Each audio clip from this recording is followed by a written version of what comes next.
Cambridge does amazing work in that space. But equally, the biggest impact in terms of carbon reduction is still going to be through paper and freight and changes that we can make there. So I think the role's evolved in that I think about those things an awful lot more, obviously, now than I did. But really thinking about the end-to-end life cycle of our content is really important. Potentially win-win scenario. 1 in 5 people are affected by something that act is seeking to serve. So 20% of potential customers are benefiting by us making changes in line with that legislation. That doesn't make it any easier to necessarily do to the timelines that were given, and obviously there's more coming with the American for Disability Act and clarity coming on that in the next coming months. But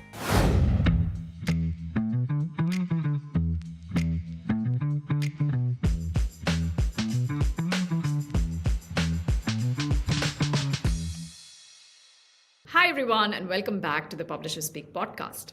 I'm your host Sowmya, and today I'm joined by Emily Cockburn from Cambridge University Press. In this conversation, Emily talks about her career journey, how focus on author experience can create an impact, and why we should all care about sustainability. A lot of very interesting and timely topics in this discussion. So let's dive right in.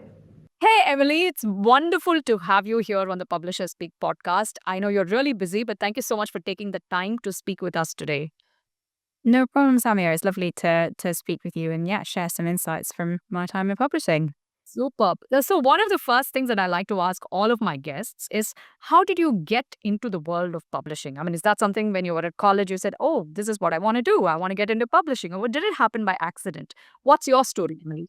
No, it was very intentional. I was one of these people who was doing a humanities degree, classics in my case. And, you start thinking about your career options. And my family background, actually, no one had gone to university before me. So they were all sort of asking, and what job will you have? What job will come from this thing that you are doing? So it was very clear to me that I needed to secure a career out of my degree. So I thought about the options and thought publishing would absolutely suit me, and did some internships, found some connections, and actually started my first job with Oxford University Press before I'd officially graduated, because I was so fixed on making sure I'd got myself a role there. So I joined their journals production team. And the journey's gone from there, because operations was absolutely the right place for me to land. I'm by nature a doer. And in that interview, they asked me the classic operations question: what's most important, time, cost, or quality? And because it was my first proper job interview, I just said time, and then didn't say anything else, because I hadn't thought about how to answer that question properly. And they said, could you tell me why? But I think that instinctive response is what's so telling there. I was an operations person from the get-go. And I have done a few other things in my career in publishing, been in editorial, I've been in a role that ended up being a bit of everything. But I found my homeland in publishing operations. That's fabulous. I don't think, many people don't come out of college saying, I want to get into publishing. I mean, you're one of those people who had that drive to come into the world of publishing, and you realized that was your calling. But you've also been very inspired to focus your career within publishing on sustainability and operations. I think these are your Yes, absolutely. What your passion what speaks to. So what prompted you to get it? I get that operations, you said you are a doer. What also motivated you to look into sustainability as a career focus? Well, I think it's a necessity, isn't it? It's a big word, and it's not just sustainability in terms of environment, though. I do care a lot about that. Sustainability is how we operate as a business, how our economy works. If you look at the Sustainable Development Goals from the United Nations, there's so much more to it than the environment. But as I say, I do care a lot about that. And I think having my children, my second child's turning 1 in August, they bring that out in me, that care for their future. I have an awful lot more plastic nonsense in my house than I used to, but aside from that, I'm thinking about the future world they'll grow up in more, having had them. So when I came back after my first child, I actually took the opportunity to study a course with Cambridge Institute of Sustainability Leadership, their Net Zero short course. And it sort of simultaneously shows you that the big picture is very overwhelming, but actually I left the course feeling very optimistic, because everything they convey is that net zero is a win for business if you do it right. and that's, if you make it a priority, then it ends up being a win-win. So all of that interest around the circular economy and it feels sort of like a no-brainer to me. We should all care. We should all be making an effort. It should be a priority. In the same way as operations just felt like my homeland. Publishing almost now for me is just the place I happen to do that. It's the place I happen to care about both of those things. But a great place to care about them. Sometimes it's just common sense to think sustainability, isn't it? I mean, no other way to think about it. But has your role at Cambridge University Press evolved, and how is it? What do you do today, and how has it grown over the years? What are you responsible for at Cambridge University Press today? Yeah, I've been there 8 years now. Time flies. I support content delivery for Cambridge University Press. That's all of our academic research publishing, all of our books, our journals, our Elements, which is a short form book that we do, for the academic market. So that's our university and professional level publishing. So that's what my teams are making. Initially, I just looked after the pre-press side. So I suppose from final sign-off of files to final delivery of the final content files. But I took on the supply chain responsibility in 2021 and started working with our physical products as well. Then, as well, of course, as the digital distribution of our products too to end customers. And I think we do obviously need to think about digital impact when it comes to sustainability as well. Cambridge does amazing work in that space.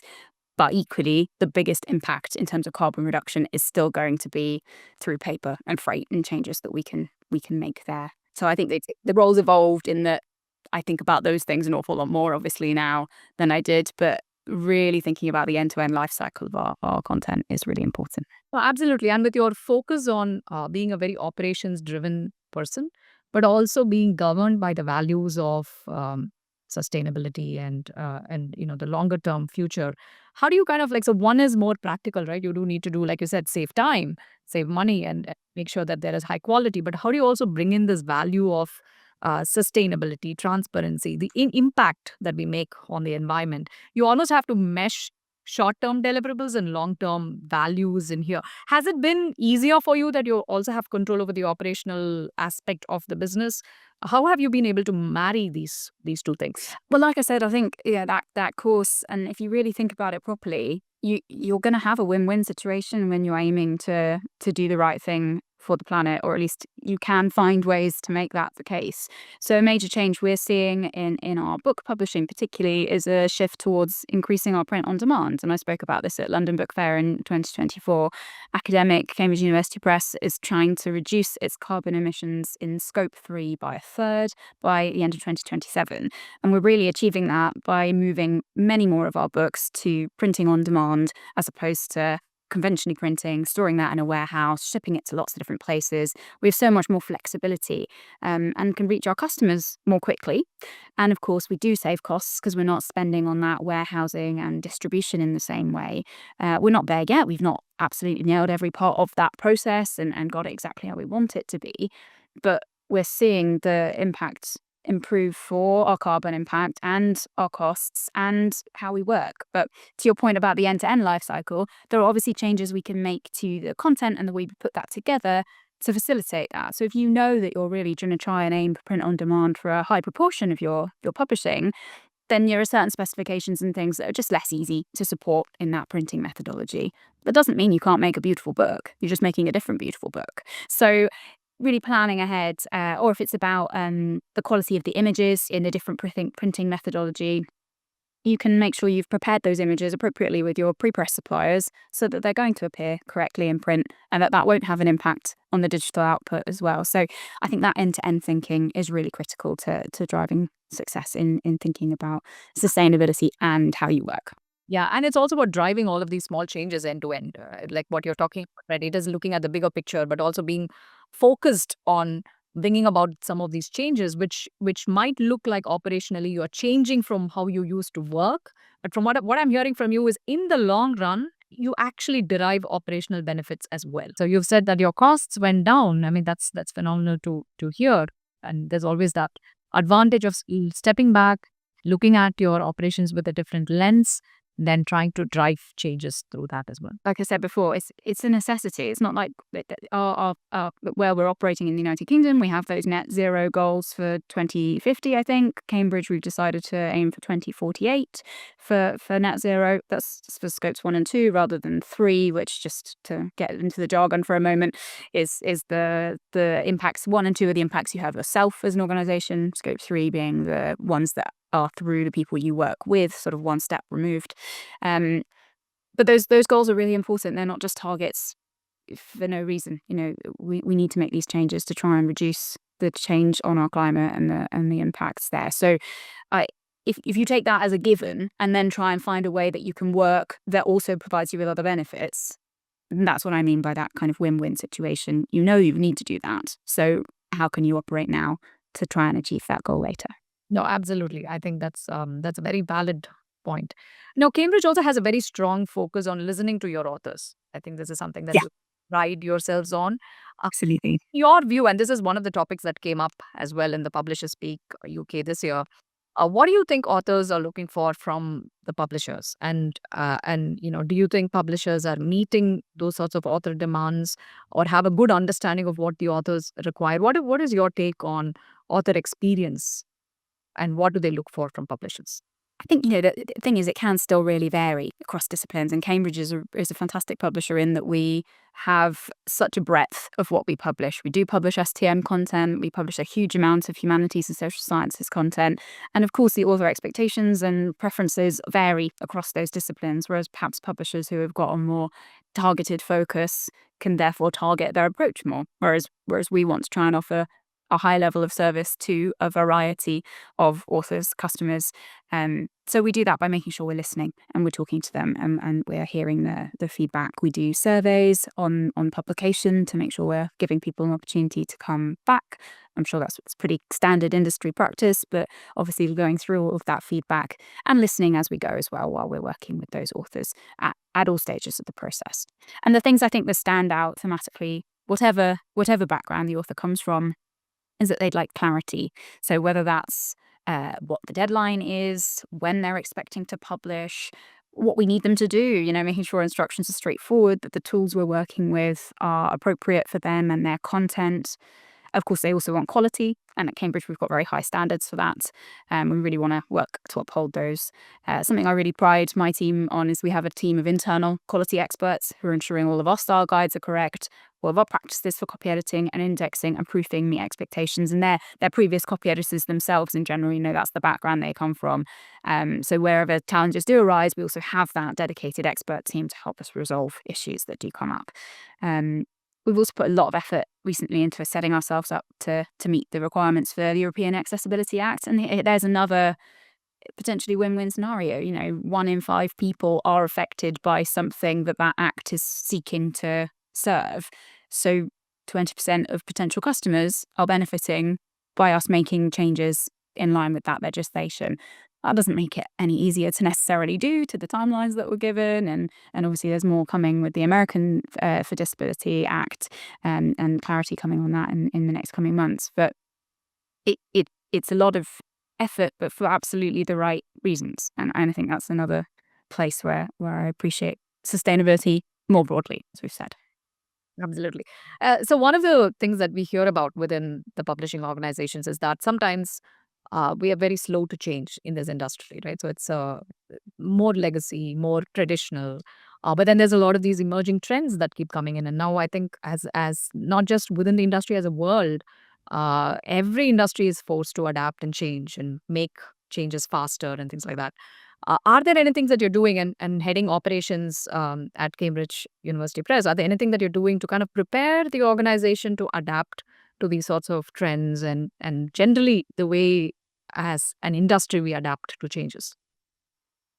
Yeah, it's a real challenge, isn't it? Because nothing is ever one size fits all in publishing. And as I've mentioned already, Cambridge's list crosses huge amounts of disciplines, different authors, different requirements. And we aim to cater to that as far as we can. And of course, the other point is that emerging trends are emerging. So we don't know what they are. So we are, it is a challenging situation. It really comes down, therefore, to your people and your change readiness. Because you can, as a company, Cambridge might choose to respond slightly differently to an emerging trend to another publisher, or that might be the better approach for our authors versus their authors. But either way, you still got to have the people that you work with, the people in your teams ready and open to that change, knowing they're resilient, that they can handle the frequency of change that we have at the moment and the complexity of that change. So I really try and put a lot of thought and support into my teams in that regard, making sure that training budgets are spent. One of the famous things in all businesses, I'm sure, is that no one ever spends their whole training budget, right? So making sure people are actually taking those opportunities to make sure they are ready for the situations we are all dealing with at the moment.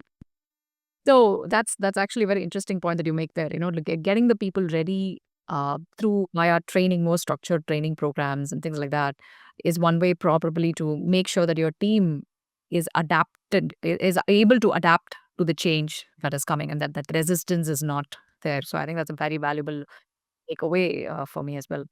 Now, at Publisherspeak, you chaired the session on sustainability, right? And I think you did a really, really good job.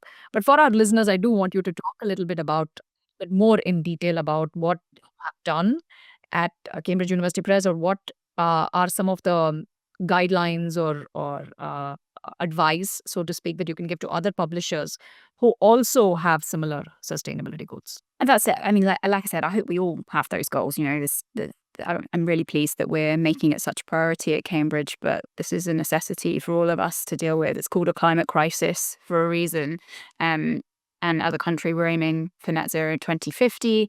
We're aiming for 2048 with a 72% reduction by 2030 in our net scope 1 and 2 emissions. I spoke about those before, so I won't repeat myself. But we, as I said, are principally delivering that in academic book publishing through looking at print on demand, on the journal side through print reduction, generally because that is what the customers want as well. So sometimes it's not even hard. That's another interesting point to make, is that actually most journal customers, like membership, for example, we've moved to opt-in with a lot of our membership organizations, where the members say whether they want that copy or not that comes with their membership physically, and most of them don't.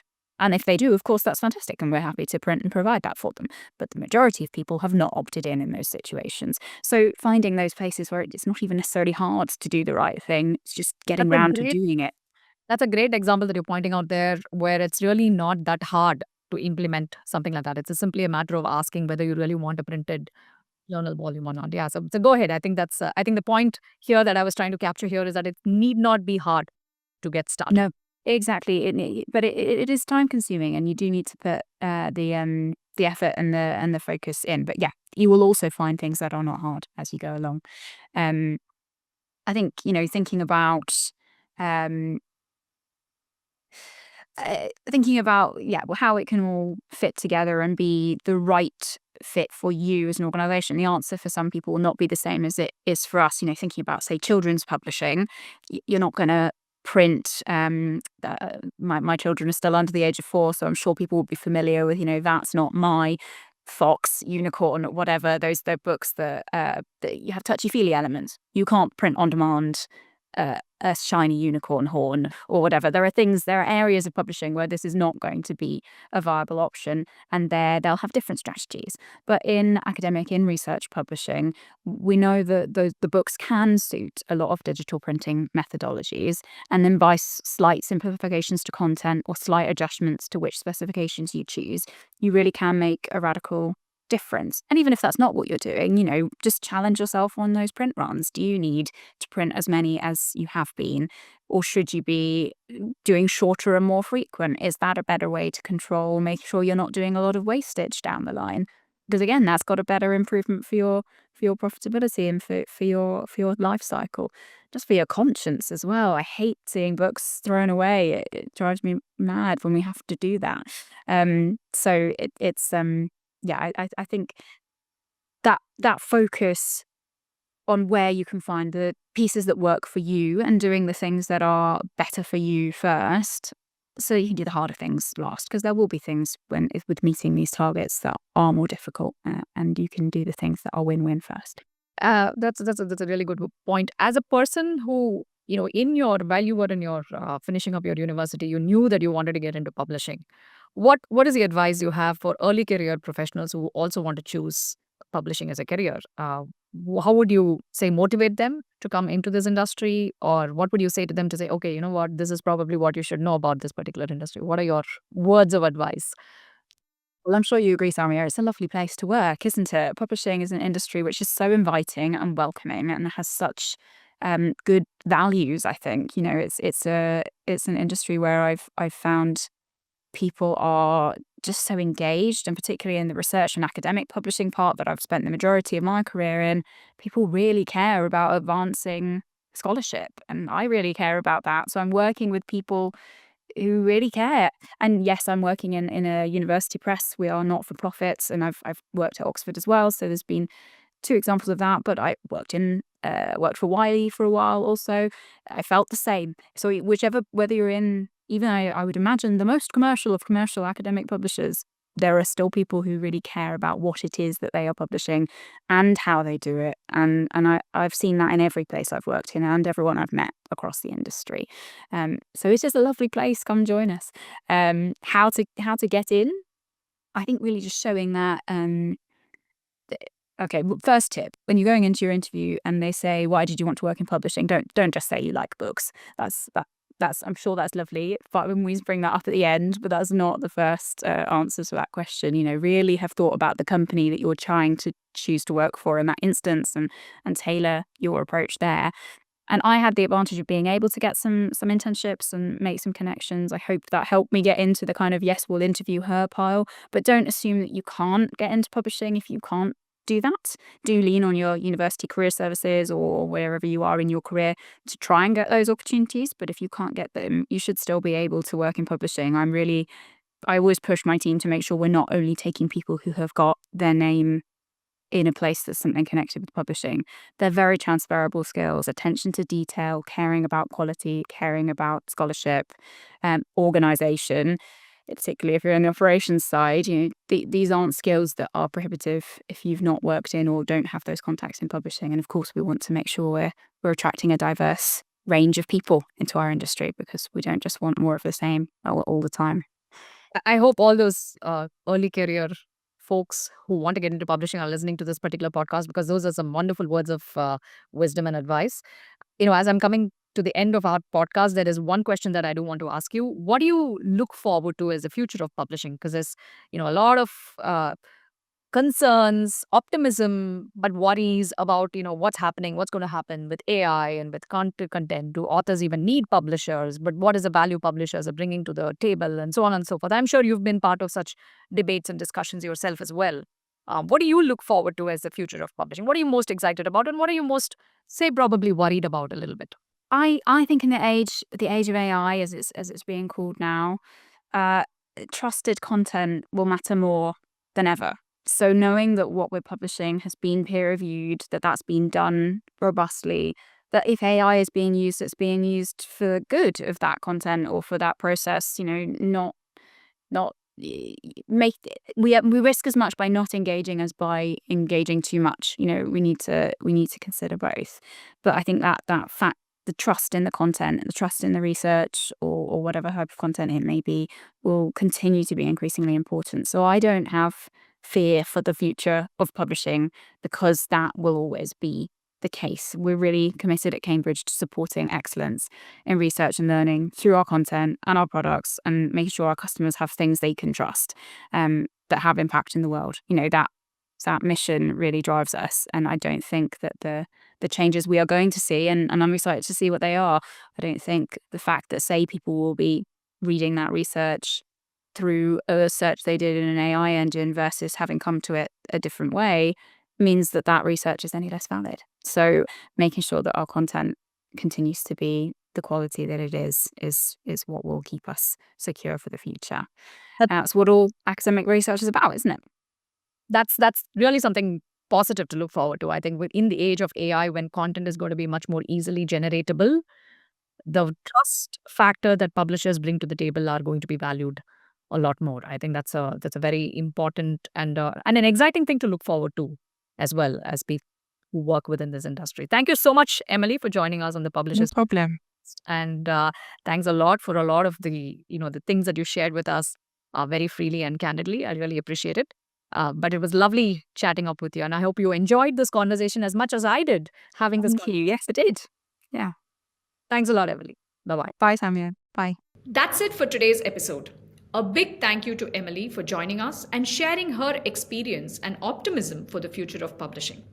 Thank you so much for listening. If you enjoyed this episode, share it with a friend and leave us a quick review. Catch you next time.